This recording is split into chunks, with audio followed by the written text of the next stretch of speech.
Hello, this is attorney Justin Mosteller with the Worth Law Office in Tulsa, Oklahoma, and you are watching part 3 of a multi-part series on domestic violence in Oklahoma. Today's episode is titled, It's All My Fault, How Domestic Violence Impacts Children. Now, we've discussed children as a potential factor in a domestic violence situation before, but today's installment is going to focus on children entirely. We're going to break that into two separate parts. The first part will be, how do children come into contact with domestic violence? How are they exposed to domestic violence?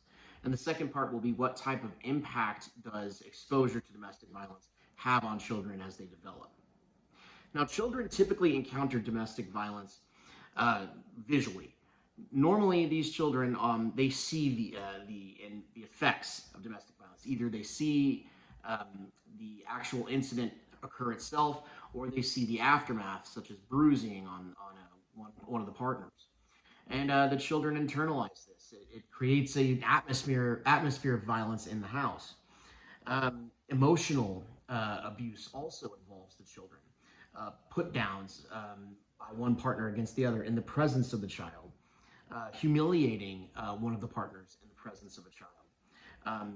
Taking steps to shape how the children see their mother, for instance, if the abuser is the father. That's one way that emotional abuse can be used to overall affect the coercion and control that the abuser is seeking, and furthering that goal by using the children as tools to accomplish that objective. In the process, those children are getting exposed to toxic situations that can have profound mental impacts on them. Children are also brought into these situations directly by abusers who use the children specifically to cause harm or to control and coerce their partner. Abusers might threaten to take children away from the abused victim. The perpetrator might blame the mother or father for what has happened to the kids, for what the kids have had to endure. They might probe the children for information on the other spouse, and that can be very harmful to a child. And this, unfortunately, is something that I see a lot. But abusers tend to undermine the mother's efforts to parent her child, and also undermine the authority of the mother or father, if the father's abuse and the abuse victim, as a parent. And that can be particularly corrosive. But those are just some of the ways that children are exposed to domestic violence. And obviously, there can be more ways than just this, but these are good examples. Now I want to talk a little bit about what results to these poor children who experience domestic violence in the home. And the picture is pretty bleak. Depending on the severity and the frequency of the abuse that the child witnessed, that child can be subject to many issues at different developmental stages. At younger ages, there might be a withdrawal or lack of responsiveness, intense, pronounced separation anxiety, developmental regression, loss of acquired skills, low birth weight, contradictory feelings towards each parent, traumatic play, difficulty bonding and attachment to adults.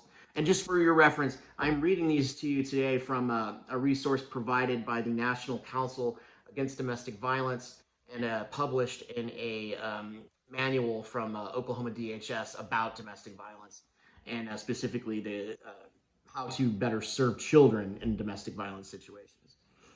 With that said, from age 6 to 11, the issues tend to change a little bit. We find that children who are exposed to domestic violence in that age range have difficulty sleeping and nightmares. They have aggression, difficulty with peer relationships, withdrawal and or emotional numbing, school avoidance, truancy, overly alert or hypervigilant, anxiety, excessive worry, overly clingy, physical complaints, acting younger or older than age.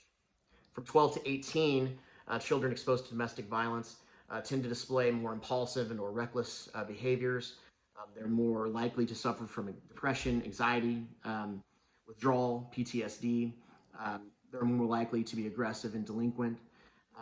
They are more likely to mimic adult roles, and they're more likely to have self-harming behaviors like suicide, um, and have earlier sexual activity. That's a pretty long list of likely harms that we are trying to protect these children from. But the saddest statistic of all is that being involved in a domestic violence situation, being exposed to an atmosphere of violence for that long, makes the child more likely to reoffend as an adult themselves, so that the cycle continues. Now, if you find yourself in a in a violent domestic relationship, reach out for help, get the resources that you need, and call an attorney to help you escape that situation.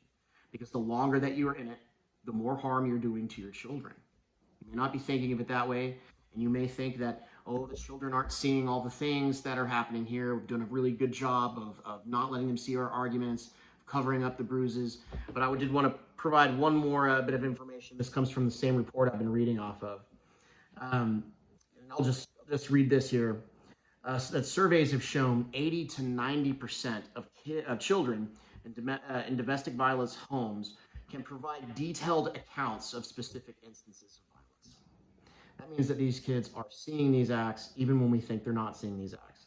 Kids are very, very good at sneaking around, very good at being where they're not supposed to be, and they're seeing things that can't be unseen, and it does tremendous harm to them. So think about your children, recognize that you're in a bad situation, and reach out for help. If you'd like to reach out to me, I can be reached at the Worth Law Office at 918-932-2800. I'm a seasoned pro at dealing with these type of situations.